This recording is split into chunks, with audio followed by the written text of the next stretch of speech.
Book of Leviticus. It's the third book in the Bible. It's the third book in a 5-part collection of books called the Torah. Mm-hmm. Yeah, it's a 5-scroll collection, but it really is a big triad.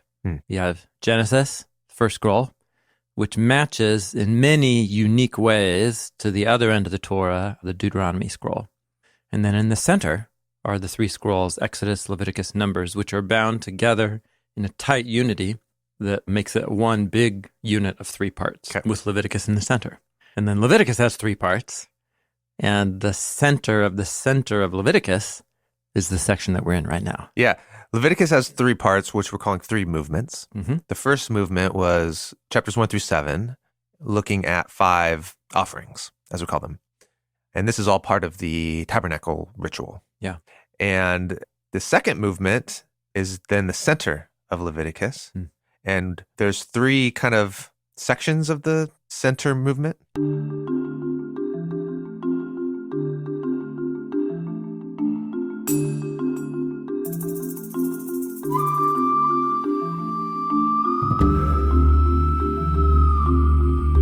Okay, so Leviticus chapters 8 through 16. This section at the heart of Leviticus is at the heart of the triad. 8 through 16? Chapters 8 through 16. Okay. Yep. Leviticus chapters 8 through 16 are at the center of Leviticus. Leviticus is at the center of a triad that we call Exodus, Leviticus, Numbers. Right. That is at the center of the Torah. Yeah. So, in other words, the Torah itself actually has a big 3-part structure.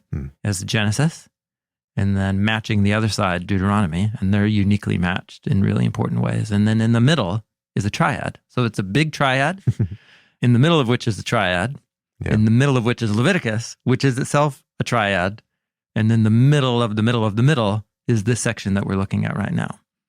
So that's a literary design way that biblical authors communicate. It's very common in biblical literature to have this much symmetry. This much symmetry. It's a way of inviting the reader to match the parts on the outer sides, to compare them and meditate on the differences and similarities, but also to pay attention to what's in the middle, because what's in the middle is often of pivotal importance for understanding all the matching parts on the outside. And so this is the middle. This is the middle. And what it is about how God wants to install a new human representative to steward and care for the heaven and earth spot, the Eden spot, right at the center of his people. He gives them everything they need to succeed, and they blow it. And so what God has to do is deal with the fallout of their blowing it in a culminating act of decreation and recreation. And if that sounds like the opening section of Genesis, that's because it is the themes of the opening section of Genesis. It's also the narrative arc of the center of the center of the center of the Torah. When you say the opening scenes of Genesis, you're talking about the story of Adam and Eve. Talking about creation in 7 days. Creation in 7 days. God completes the order of the cosmos. Genesis 1. Then he appoints priestly representatives, Adam and Eve. Genesis 1 and 2. Yep, to steward the Garden of Eden. They blow it royally. Genesis 3. Through folly. And then there's a great fallout of that folly into rebellion and increasing violence and the spread of death in the land through blood. 4 and 5. Yep.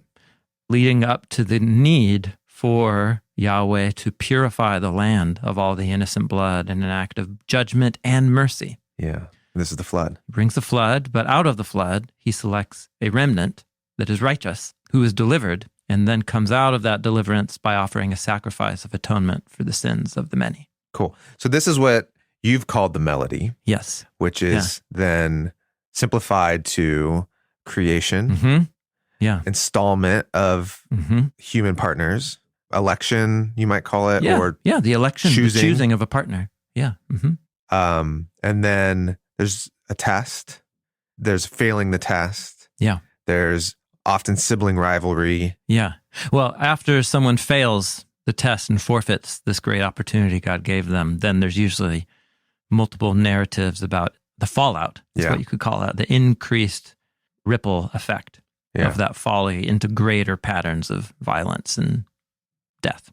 Which then will eventually lead to some sort of decreation. Yes. Yep. So creation to failure leading to a decreation. Yep. So you're saying that same melody is alive here. Oh, yes. And the actual vocabulary of Genesis 1 through 9 is woven deeply into Leviticus 8 through 16 in order.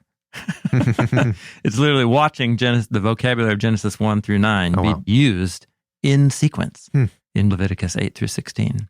So just real quick, it begins with a 7-day ordination ritual. And the Bible begins with a 7-day ordination ritual of sorts. That's right. Of creation. Yeah, that's exactly what it is. Yeah.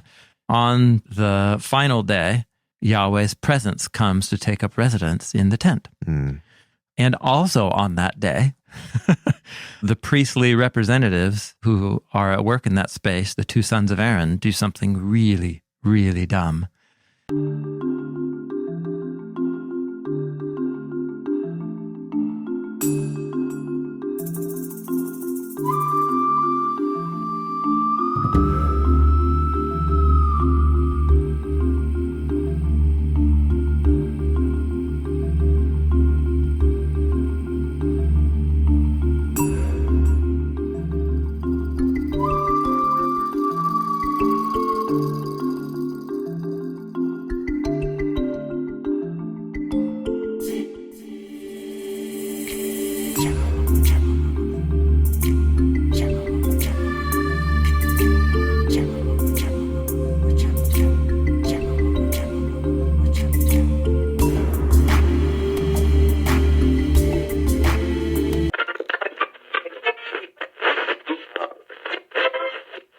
Yeah, it begins with a narrative, what we call Leviticus chapters 8 through 10, which is about the inauguration of the tent, the tabernacle, at the center of Israel's camp, and the ordination of a priesthood that will serve in and around that sacred tent. It happens over a period of 7 days, and here the priests are set apart, chosen to be the representatives of all of the Israelites before God, serving in the heaven and earth spot, which is the tabernacle. So they were ordained and set apart, and on the 8th day, so the first day on the job is the 8th day, and they start their work of, offering sacrifices, which symbolize Yahweh's gift of a substitute life that will cover for the sins and impurity of the people. That's atonement. They begin to surrender themselves and all Israel to God through sacrifices and offerings. But then the 2 sons of Aaron decide, with poor judgment, that they want to rewrite the liturgy that they were just told to obey. Exactly. And so they take the place of their dad by offering unauthorized fire inside the tent, which is only for their dad to do right now. And they do it, and the same divine fire that showed up to bless the people and to signify the union of God. Yeah, inaugurate. Yeah, the whole thing. Yeah, and that resulted in blessing and joy.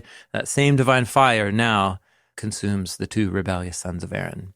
And by consumes them, you mean kills them. It kills them, yeah, but the fire eats them. Yeah. And that's a part of the way that this story links back to Genesis 3, which is all about the eating that leads to death. And so here the fire eats them and it leads to death. And the reason why this is so intense, and the reason why this is at the center of the center of the center, is because this is God, for the first time since the Garden of Eden, creating a space where humans and God can dwell together and can work together in order to bring blessing to the world. Yep. So we're working a theme here about the death of the firstborn, or the death of the beloved son. Yeah.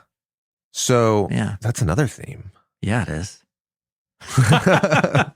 It's like the Bible is a unified story. Wow. So this narrative right here is the Leviticus version of the repetition of the failure of Adam and Eve and the cycle of it's the failure of the golden calf. The moment we just agreed. Yeah. We just set up the Eden situation, and wow, we're basking in the glory. We blow it big time. So that's the story. So, is that how it ends? No, what happens is Moses gets some of Aaron's nephews to come pick up the dead bodies in the tent and to take them outside the camp. Oh, right. Just like Adam and Eve were exiled as the living dead, as it were, to go outside the camp. So now the dead bodies are carried outside the camp. And then, dude, the next thing Yahweh says to Aaron is, hey, I make a new rule today. No getting drunk before you come into the tent. Leviticus. So this is the hyperlink back to Noah. Exactly. And it doesn't say earlier that they were drunk. Nope. So you're supposed to get to here and go, oh. Oh, yeah. Why did they exercise such poor judgment? The sons of Aaron. So again, the narrative doesn't say they were drunk. You just get a narrative about them doing something really stupid right after they were told. Yeah. Like what to do. And then what Yahweh says to Aaron after that is, don't get drunk before you come into the tent. No more drinking on the job. Yeah. And here's another reason why. You need to have be in your right mind to have this job, you guys. Because your job isn't just to go in and out of the tent. You're not just performing rituals for the sake of performing rituals. And these next sentences, Leviticus chapter 10, verses 10 and 11, are the ski jump that launch you into the next part of the book. Okay. Here's what Yahweh says to Aaron also. You also need to not drink any wine so that you can make distinctions, separations between what is holy and what is common, and between what is pure and what is impure, so that you can teach the sons of Israel all the statutes that Yahweh has spoken through Moses. Understanding. And separating. It's the word separate that this is how God creates in Genesis 1. He separates day and night. He separates the waters above and below. He separates the waters from the land. The priests are to imitate God. They're an image of God. Yeah. And part of their job is to become teachers of the people through word and deed about the order of creation into holy and common, into pure and impure. Yeah. The verse says, make a distinction between, that's the word separate? It's the word make a separation. Make a separation between what is set apart to be near God, in God's presence, at God's disposal to work with, and the ordinary. Yes. Yep. That's called the common or the profane. The common. Yep. And we're going to have a long conversation about these terms in the next episode. Okay. So in other words, think of the Adam and Eve parallel, wisdom. Yeah. Don't get drunk. Don't consume the fruit of the garden. It will taking inappropriately from the fruit of the garden will obscure your judgment. And you won't be able to know good from bad. And you won't be able to know good from bad. So what I need are some humans who will not take of the food that is good in their own eyes, but trust me to give them their food, like you did for 7 days during the ordination ritual. Yeah. And by trusting me to provide your food, you will begin to learn wisdom. And as you do so, you will become teachers to the people about what is holy and what is common, about what is pure and what is impure. So we're working the themes and the language of the Garden of Eden story here, and its later repetitions in the melody. Isn't this fascinating? Yeah. So this is now going to be what the central section of the book is about. Now we have tragedy and crisis in the tent. You have dead bodies polluting the tent that is set apart as a space dedicated to the presence of the God of life. And that's the scenario here. How do we get rid of the stench of death and rebellion and folly that have now vandalized the tent? Yeah, and there's this sense of, this is God's solution to bring these people near to him, to partner with him. Yeah. And at the heart of the solution is priests. And at the heart of their vocation, they screw up and there's death. Yeah. And so this whole thing that God's trying to do is corrupted. Yeah, that's right. So Yahweh both brings judgment on the violators, but then also there are two sons remaining, a remnant, and the dad, and he gives them a new command. Don't eat of the fruit of a tree that will make you foolish. Obey my word, and that will be your wisdom, so that you can teach the people wisdom about clean and unclean, pure and impure, like what your sons just blew it with. And so that launches us into the next section of the book, which is going to be about how to restore Israel and the people to a place of purity and trusting obedience in the word of Yahweh. And that's what Leviticus 11 through 15 is all about. But for the moment, this narrative closes with just a meditation on both the potential and possibility of what's possible when God shows up to live with his people, but also of the folly of the human heart and mind. And the seriousness of being his, yes, set apart to be his partner. Yeah, that's right. Yeah. So, yeah, there you go, man. We're at the heart, the center of the center of the center of the Torah. And yet we feel like we're still working the same ideas as pages 1 through 3 of Genesis. It's as bad as ever. Yeah, that's right. So that's how this section concludes, but it really just opens up the door to the next section, which is, again, in God's mercy, he provides a way forward.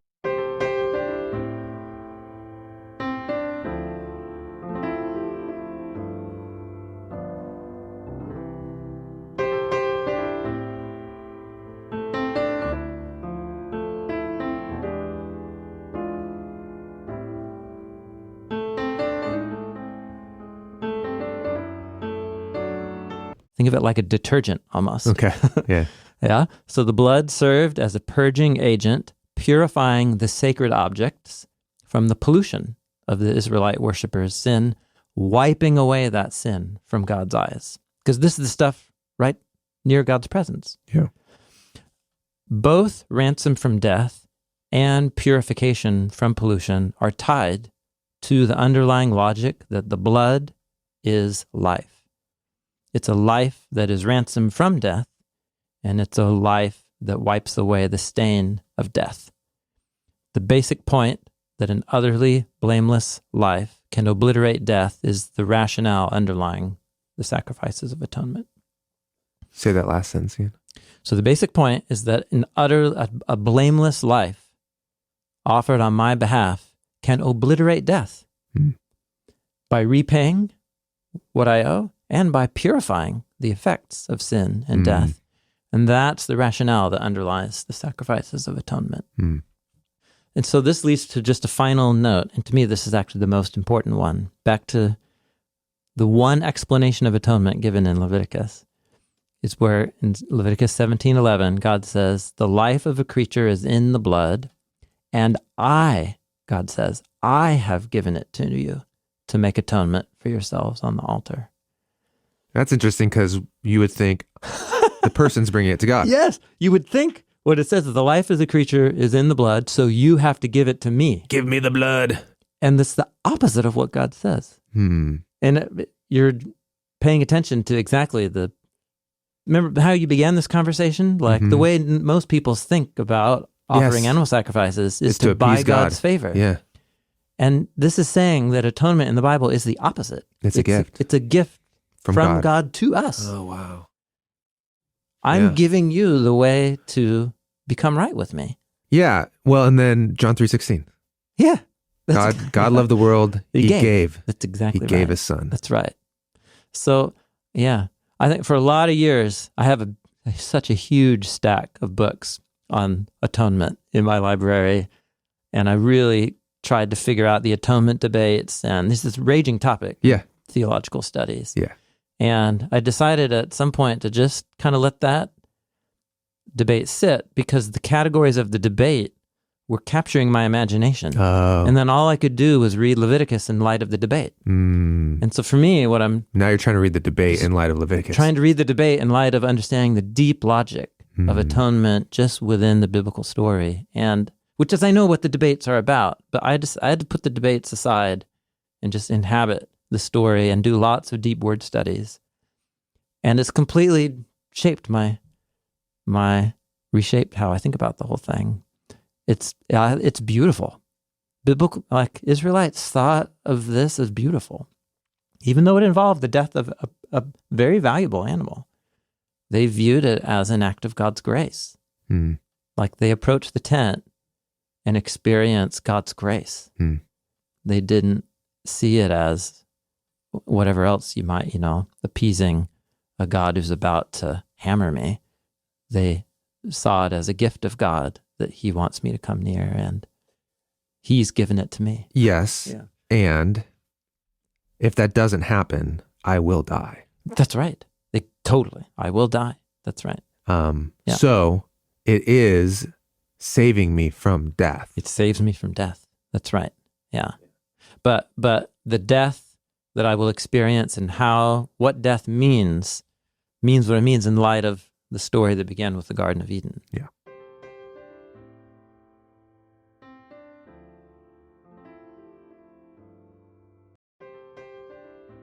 Yeah. And what we often do is abstract it out into some new story that we make up, which is God is perfect. You're not perfect. So God has to kill you because you're not perfect. But he'll kill something. You can kill something in your place, and then God will accept you. And you can see like the elements of what the Bible's saying are there. Mm-hmm. But when you abstract it and shorten it to that little formulation, you're just really missing, I think, what the richness of what the story is saying. It's like that little summary that I just gave it's not that it's entirely wrong. It's a remade narrative that I don't think is emphasizing what the biblical authors are trying to emphasize. And this last point, God makes perfectly clear, this is my gift to you. It's not about you trying to appease me. It's I've given you away. And dude, okay, I'm so sorry. But here, let me just, this is a part of how the Hebrew Bible is messianic literature. Yeah. Because this is in the same collection of scrolls that has the suffering servant of Isaiah that talks about God's servant who will give his life as a sacrifice of atonement for the sins of Israel and therefore for all humanity. Yeah.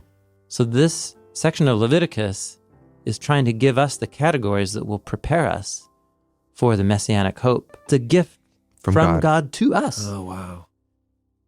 I'm giving you the way to become right with me.